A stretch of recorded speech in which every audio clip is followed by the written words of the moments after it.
A paz do Senhor Jesus, vamos a mais um dia do nosso devocional, que se encontra no livro de 1 Pedro, capítulo de número 1, versículos 6 e 7, que diz: Nisso exaltais, ainda que agora sejais necessariamente afligidos por várias provações, por um pouco de tempo, para que a comprovação da vossa fé, mais preciosa do que o ouro que perece, embora provado pelo fogo, redunde em louvor, glória e honra na revelação de Jesus Cristo. Estamos dando início a mais um devocional, agora no livro de Pedro, de 1 Pedro, nessa carta, ao qual nós vamos ver que o propósito dela é oferecer encorajamento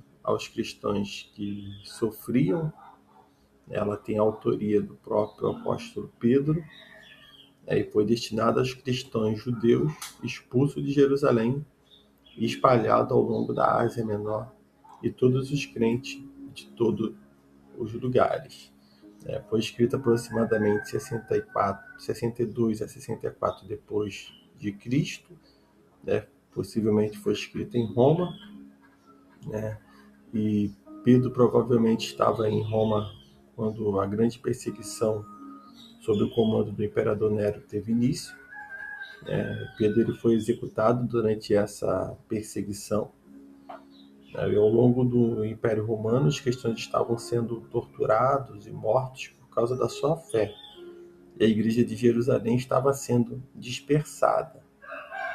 O versículo-chave é o versículo do capítulo 1, versículo 7, como está no nosso texto devocional. E pessoas chaves envolvidas escrita nessa carta é Pedro, Silas e Marcos. E os lugares são Jerusalém, Roma e as regiões de Ponto, Galácia, Capadócia, Ásia Menor e Bitínia. A característica particular dessa carta é que Pedro usou várias imagens que lhe eram muito especiais, porque Jesus a usou quando revelou certas verdades a Pedro. Então, o nome de Pedro, que significa pedra, lhe foi dado por Jesus. A concepção da igreja como uma casa espiritual composta por pedras vivas edificadas sobre a rocha, que é Cristo, veio do próprio Senhor Jesus.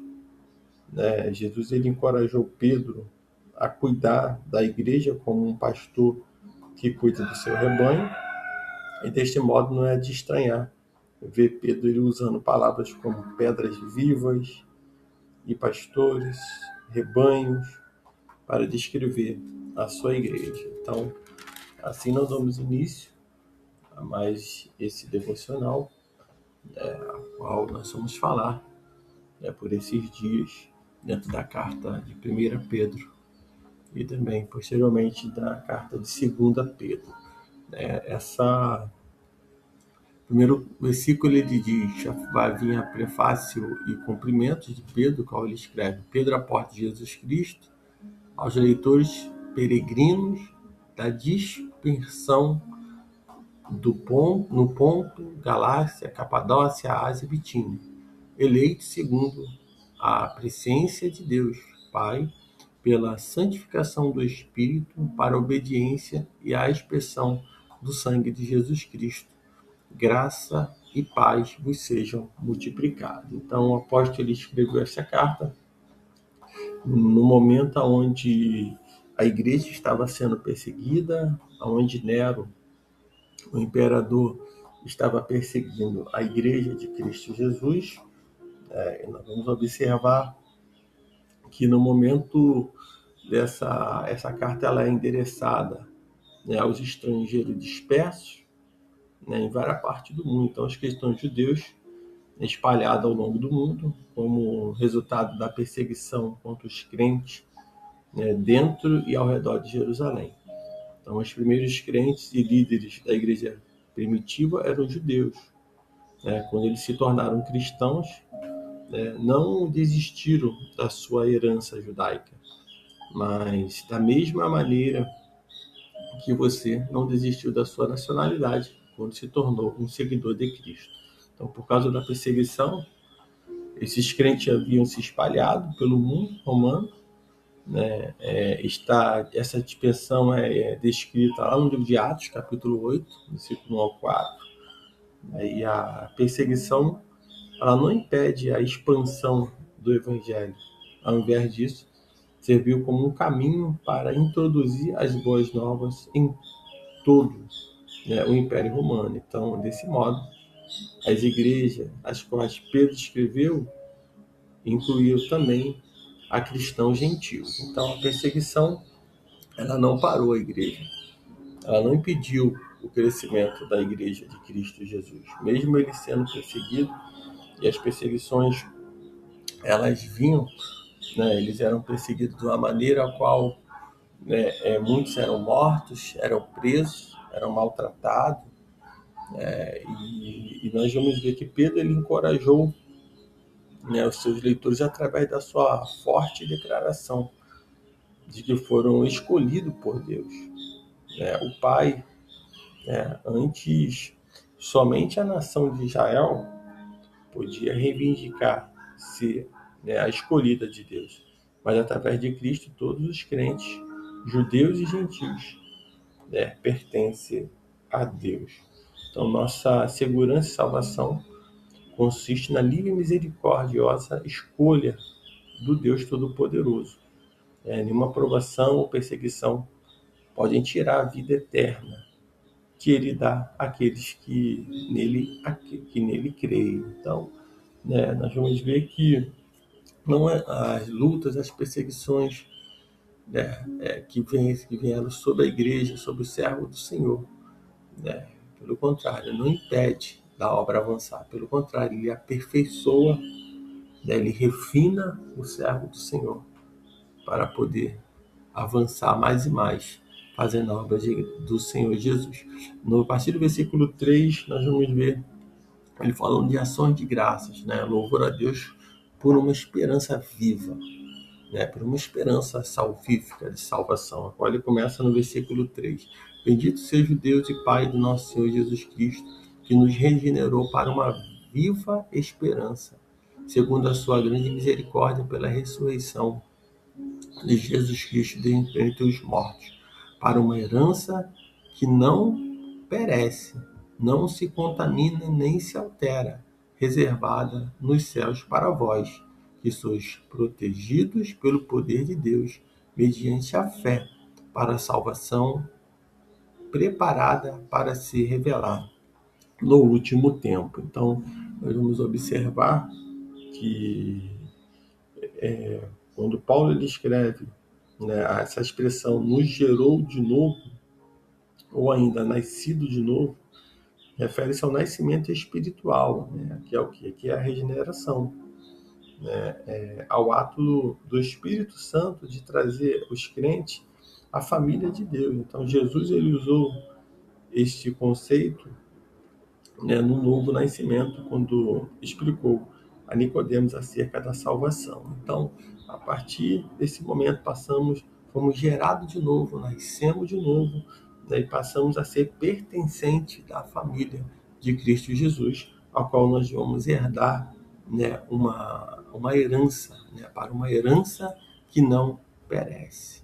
Né, quando ele diz no versículo 4, e não se contamina nem se altera, reservada nos céus para nós. Então essa é a nossa esperança, a esperança do cristão. É uma herança que está reservada nos céus para todos aqueles que nasceram de novo, para todos aqueles que servem ao Senhor Jesus Cristo. Então, isso temos a garantia da proteção, né? Quando a luta vier, quando a dificuldade se levantar, nós precisamos se basear no versículo de número 5, que sois protegidos pelo poder de Deus, mediante a fé nele, né, para a salvação preparada para se revelar no último tempo. Então, precisamos sabemos que somos protegidos pelo Senhor mediante a fé em Deus, a fé em Cristo Jesus. Né, isso para a salvação, e será revelado no último dia, quando o Senhor vier buscar o seu povo, né, e julgar todas as nações. Nós vemos que o versículo 6 E o versículo 7, ele diz: nisso exultai, ainda que agora sejais necessariamente afligido por várias provações, por um pouco de tempo, para que a provação da vossa fé, mais preciosa do que o ouro, que perece, embora aprovada pelo fogo, redunde em louvor, glória e honra na revelação de Jesus Cristo. Então, Pedro, ele mencionou o sofrimento por várias vezes nesta carta, né? Vamos ver por vários versículos, ele colocando esse sofrimento. Então, quando ele fala das provações, não se refere aos desastres naturais, né? ou a experimentar os castigos de Deus, mas a resposta de um mundo incrédulo às pessoas de fé. Então, todos os crentes, eles enfrentam tais provações, quando deixam sua luz brilhar na escuridão. Então, devemos aceitar as provações como parte do processo de depuração que elimina as impurezas e nos prepara para nos encontrarmos com Cristo.